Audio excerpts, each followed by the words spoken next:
Hey everybody, welcome to Conejo Valley Visionaries, a weekly podcast spotlighting the people and stories behind your favorite Conejo Valley small businesses. I'm your host, Cristina Dennstedt. Today we're talking to Alisa Bertram, the creator and lead designer of Beam Design and Consulting. Alisa's passion for design started at a young age when her parents let her make important decisions in their own personal home renovations. When Alisa purchased her first home, she truly realized the power interior design has on how you live as well as the value of your home. That's when she started Beam Design and Consulting, and now services clients across the Conejo Valley. In our conversation, Alisa shares the power of word-of-mouth marketing, the importance communication plays in running a successful small business, as well as the biggest misconception about working with an interior designer. I hope you enjoy my conversation with Alisa Bertram. Hey, Alisa, welcome to Conejo Valley Visionaries. Thank you for having me. Of course, I am so thrilled to speak with you. We're mixing it up, talking to all sorts of different business owners here in the Conejo Valley, and you are going to be our first interior designer. So thrilled to have you. Not only are you amazing at what you do, but you're also a friend and neighbor. So excited to learn a little bit more about your story and your incredible business. So let's get started by taking it back to childhood. Yes. What did you study in school? What did you think you wanted to be when you grew up? What were you always interested in design? Let's take it back to childhood, Alisa. When I was in school, I studied business. I never wanted to be any one thing when I grew up. I always wanted to be a multitude of things. Okay. So I wanted to be a model. I wanted to be a race car driver. I wanted to be a party planner. Everything that I wanted to be had in common that I wanted to be my own boss. So I kind of developed skill sets outside of design before it was a passion. And did you have influence? Like, are your parents entrepreneurs or business owners, or where did you come up with this idea that you wanted to be your own boss? Is it just your personality? I guess it's just my personality. Run your own show. Okay. Amazing. And so were you as a kid starting or pursuing these, because you wanted to be multi-hyphenate, your own boss? Did you pursue these different avenues, whether it be modeling, which I could totally see, or any of these other job opportunities? Yes. When I pursued modeling, I modeled throughout my younger years. I am getting my real estate license, so that dream will come true soon. And I was a consultant for a while, and I also did party planning. And I planned some weddings. So I got really into everything that I wanted to do, and I achieved little things in those. Okay. So when did the passion for interior design blossom? The passion for interior design really, I think, came from when I was younger. When I was about as early as I can remember, 3 or 4, my dad used to take me into his closet when he was getting ready, and I'd get ready with him in the mornings, and he would have me pick out his suits and shirts and ties, and he would always wear what I picked out for him, no matter what, and he always trusted my decisions, and that really gave me the confidence in my decisions, and I feel like that support was a big deal from early on. It stemmed even further with my parents supporting me. When they wanted to renovate their house and they wanted to redo their bathrooms and their kitchen, they turned to me, and I was really young, and they asked me to do it for them, and they trusted all my choices, and they supported me in that. And I feel like when they did that, it really helped me understand my position of how powerful it could be to be in charge and be able to make decisions and have people like them. Yeah. I mean, what a vote of confidence. Even though you're parents, that's still, those are big decisions and expensive decisions to trust their daughter making. So yeah, I can imagine how that helped instill in you this ability to really trust yourself and know that you're able to do that. And I used to not only just pick out the things, but when the guys would come and install stuff, I would say, how are you doing this? Show me what you're doing. I want to know the process step by step. So they would teach me everything that they were doing. And I'm sure they were like, why is this little girl hanging around, but my parents, they didn't tell me to back up, and I really enjoyed it. That's incredible. So how old was that? It was probably like 10, 11, 12. Oh my gosh. Wow. Okay. We're talking like really young. Yes. I think the design passion is instilled in me, and I didn't understand all of the strength in my choices until people started really supporting them. Okay. So when you went and studied business, did you have in mind that at some point you'd want to pursue interior design, or was that more just as like a passion that you were doing on the side? I did. I did want to go to FITM and study interior design, and I went there and I toured with my dad, and at the end of the tour he said, you already have all these skills, you already know what you're doing, you need to go study business and you're going to do this on your own. And I did what he said. That's incredible. When did you start Beam Design and Consulting then? So when we bought our first home, we moved in and we had nothing except a mattress and a mini refrigerator. And we had a big house to furnish. And it really was a blessing for me because I got to live in each space and feel out each space and design accordingly. And it really blossomed into having neighbors come over and see your house. In new construction homes, you have a lot in common because you're all moving in, it's all new neighbors. So everybody really comes together to see, hey, what are you doing? Hey, where did you get that? And I love to have people over. So I'll share anything people want to talk about with design and houses I'm in. So it was, so this was a blank slate, a new home, nothing in it. And you were going and sort of tackling each room as its own individual project? Yeah, very slowly. I really wanted to take my time. I'm not the type of person to just buy something because we need chairs. We're going to sit on the floor until we get the right chairs, and the delivery might take a long time, but it's going to be worth it.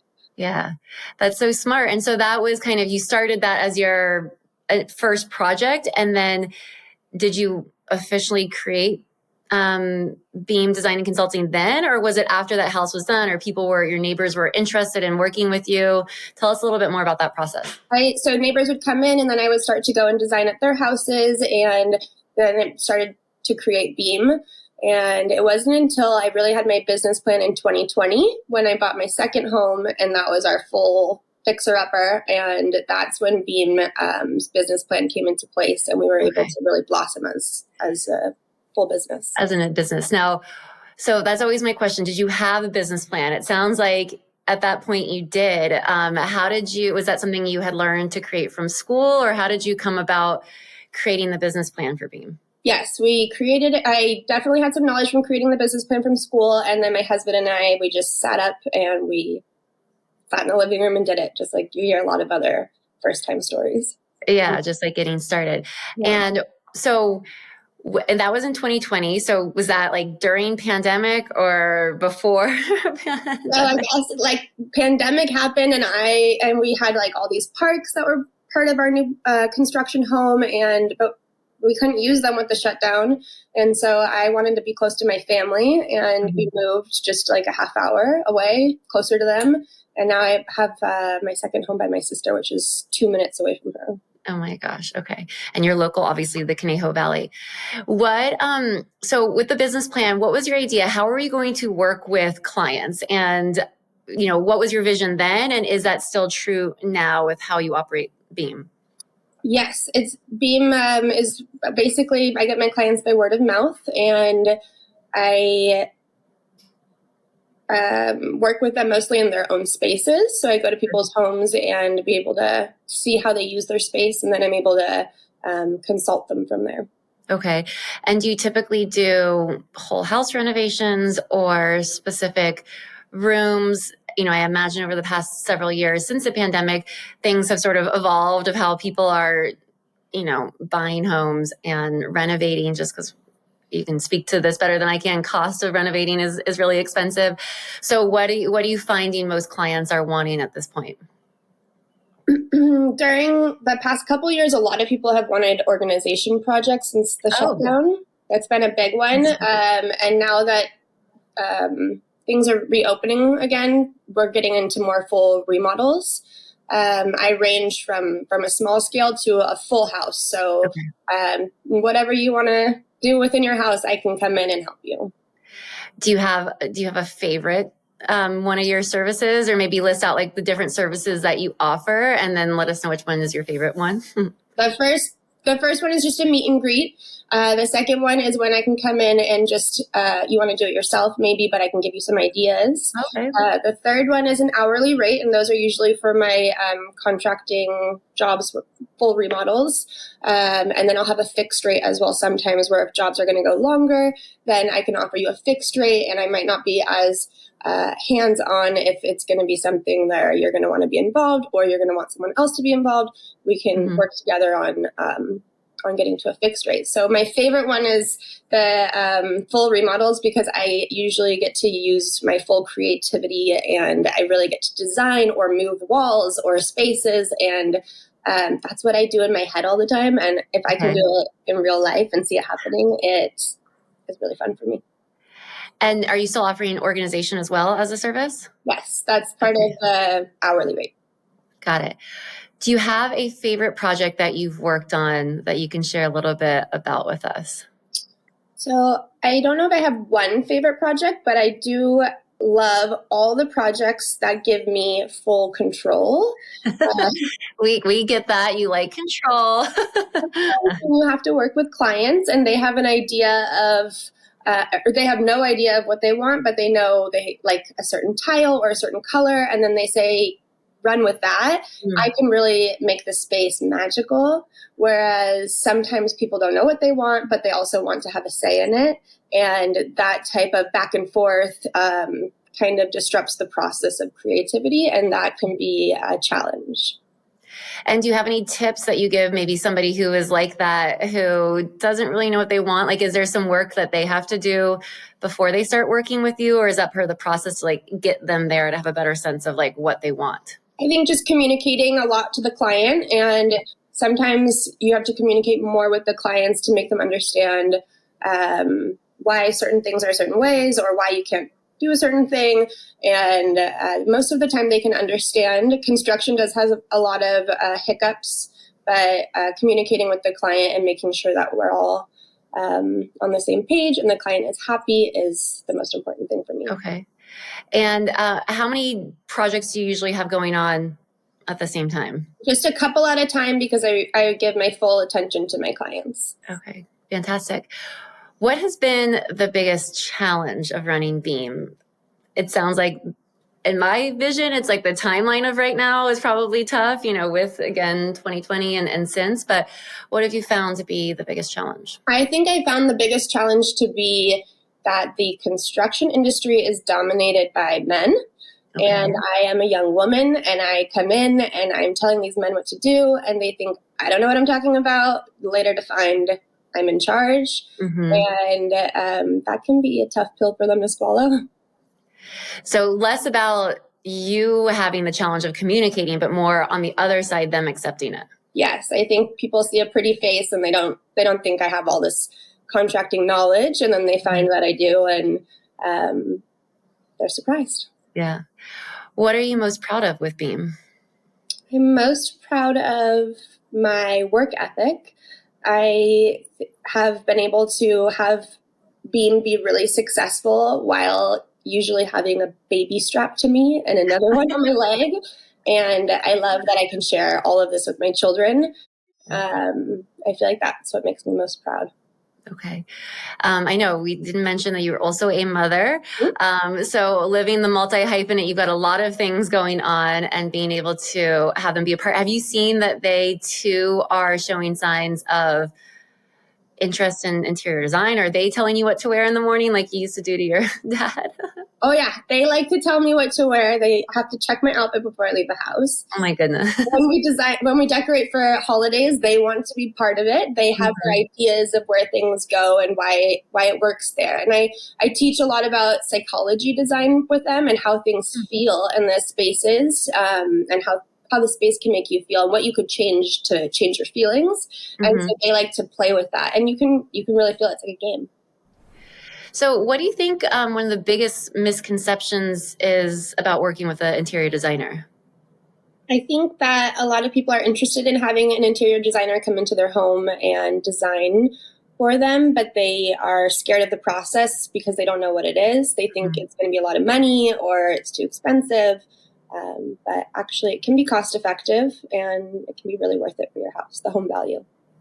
Yeah, and I think that because if you're doing it yourself, that might seem like you're saving money, but then you might be making mistakes, right? So if you have a professional come in and help you, in a way, it might be like more upfront cost, but in the reality, it is like saving you money down the line, right? Absolutely. Yeah. I always say that too. When you buy something, don't settle for something that you don't really want because you think that you'll get the other thing later. Just save for the thing that you really want. It will be worth it. Yeah. And like you mentioned, you would like sit on the floor versus like just buying a chair that, fills that solution. Do you find that your clients can understand that, or is it hard in the moment to convince them to wait? I think that just like anything that you plan, the preparation of before is part of the excitement. So even just like ordering your new couch and then you're waiting for it to come, I feel like that can be part of the excitement. So if you turn it into a positive point, that delivery day is going to be like Christmas morning. Mm-hmm. What's your favorite part of the whole process? Is it like figuring out the look and feel, or is it the styling at the end? Is there a part that you just feel like the most pumped about? I think that the best part is two parts, I guess. Okay. One is I can walk into any space, any house, and you will find me looking around, redesigning, moving walls in my head. Okay. And it's gotten to a point where my husband's like, stop, I can see it. And I love that. So when I can go to the last day and walk through that, I'm basically living what I walked through in my head. And I feel like that's my favorite. And it usually like correlates with that original idea, and then you go to see your vision played out. Yes. Yeah. You mentioned you just finished a project recently. What was that project? That was a big pantry project. It was like a 12 by 12 pantry. And oh my gosh. I want to move there. Yes, containers for organization, and I love that. It's therapy for me. It's my happy spot of organizing. That is incredible. Okay. I love it. You mentioned you get most of your clients, or if not all of them, through word of mouth. How have you found that to be? Especially, here in the Conejo Valley, are most of your projects local, or, how is that word spreading? Yes, I guess I've had some clients outside of the States, so that's fun. I'll do some remote work if I can. But yes, most of the projects are within the Conejo Valley and nearby, so I can be on site daily if needed. Okay. And when it comes to word of mouth, is that, clients asking for recommendations? Are you using tools like social media? What helps you sort of reach more people? It's so far been word of mouth. I haven't had to advertise too much. Yeah. Maybe I'll get to a point where I will do that. But so far, it's been a really nice process to be really close to the clients. That's amazing. Do you think that Conejo Valley is a good place to start a small business, and maybe in particular an interior design business? Yes, absolutely. We have a great community here and a lot of support for small businesses. Are there manufacturers for interior design that you can find locally? Are you able to source any materials from this area, or are most vendors not actually based in this? I do use a lot of vendors in our area. I rarely outsource. Wow, that's incredible. Mm-hmm. So when it comes to Beam, what do you see the vision of it? You've been around, so about 4 years. What do you see the next 4 years? What would be, how do you see it growing or evolving? The next 4 years, I hope for the future of Beam, I'm, like I said, getting my real estate license. So once that happens, I hope to be able to be more of a full service of buying, designing, selling if needed. And I hope that in the future, when you see a Beam house selling, you'll want to go and tour it. And not because I'm the realtor, but because you know that I designed it. And it was designed not only with my eye, but to make your soul feel good when you come in. Wow, I love that. Do you have a signature look that somebody would notice that, or is it more just a feeling? I feel like my personal style is really minimalistic, natural tones, and then sometimes a splash of bright color.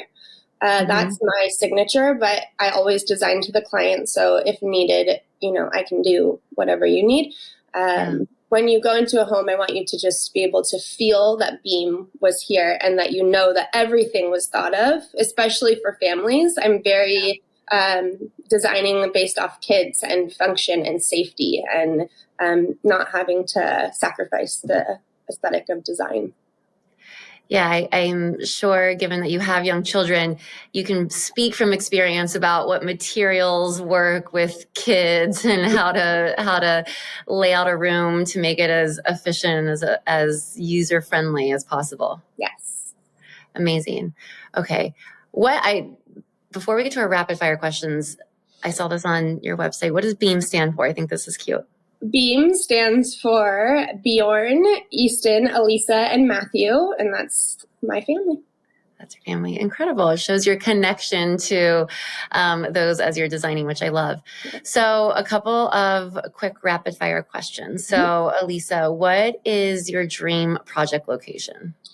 Right here in Conejo Valley, this is the location. When people buy a house and they say location, location, location, this is it. This is it. What do you love about the Conejo Valley in terms of location? I love that we are close to the city, we're close to the beach, we're close to farmland, we are close to vacation spots. We have everything we want here. Yeah. And I hope it's okay to share that you grew up here, so you know the area well, and I'm sure have seen a lot of evolution too as you've grown up, but it still is an important place for you. Yeah, I've been born and raised here, and I love to see the development and all the new businesses and small businesses coming up. Have you noticed that a specific area in Conejo Valley or surrounding areas is kind of like the hot spot? Do you have like an eye on the trend of where people are moving to? I have an eye on my third house. Okay, that's a good way to pinpoint it. And may we ask where that is? It's 20 houses down. Oh, okay. We're in the best area. I think I love the Conejo Oaks area. I just fall in love with the trees and the streets and the houses. I think it's really beautiful. Yeah, it's really gorgeous and good people too who live all around here. Yeah. Okay, so what is your favorite thing to do in the Conejo Valley? My favorite thing to do in the Conejo Valley would be something that I started with a friend of mine. We do it every month around a full moon, and it is a local mom's night. We have a lot of the moms in the community come together, and we're able to just support each other on every level, and it is really magical. It can just fill your cup and inspire you to just go out there and want to do great in your community. That makes me so happy to hear. And I do think, again, one of the things that attracted me to living here, and it sounds like has you staying here, is this community, great people, like really just supportive. And I think that's, whether through business or through friendship, is such an important part of where you live and where you're like making a life. So that's a great one. And nice because it is for you. I think sometimes we're like, oh, it's what's the best thing for the kids, but it's like, this is something for you that helps and really like keeps you going. So it's incredible. Okay. What is one piece of advice that you would share with a first-time entrepreneur? I would say believe in yourself and stay resilient. Owning a business can have its ups and downs, and just staying true to yourself and just keep moving forward. Awesome. That's a great way to end the conversation, Lisa. Can we maybe offer our listeners, I don't know, some kind of like free consultation or do some kind of giveaway to let them meet you and kind of see what you can offer? Yeah, I would love that. I would love to offer a $200 value consultation with me. That's so generous. Thank you. So that could be for whether they're renovating a whole house or a room or maybe even like organization type stuff? Absolutely. Anything they need. Awesome. Okay, well, we'll share how to enter afterwards, but this has been so amazing. So proud of you for everything that you've been able to create, especially during weird times, and like make it happen and build out your business and have it continue to grow. And I can see the multi-hyphenate Alisa like ruling the world and looking gorgeous doing it. So congratulations on all your success, and thanks for joining me. Thanks so much for having me. That was Alisa Bertram, creator and lead designer of Beam Design and Consulting. To enter to win a free design consultation with Alisa valued at $200, all you have to do is go like Beam Designs on Instagram, which is Beam, BEAM _designs, and then comment on the latest post at Conejo Valley Visionaries with your favorite takeaway from this episode. Screenshot the episode and share it on stories tagging Beam _designs and Conejo Valley Visionaries to get an extra entry. Good luck. Make sure to subscribe to Conejo Valley Visionaries wherever you listen to podcasts so that you never miss an episode. And follow us at Conejo Valley Visionaries on Instagram to learn more about each guest and enter our weekly giveaways. If you want to share your visionary story on the podcast, send us a DM. We are always open to guest nominations. This episode was produced by Cristina Dennstedt and Justin K.Sloan. Conejo Valley Visionaries is edited by Justin K.Sloan and J.Sloan Productions.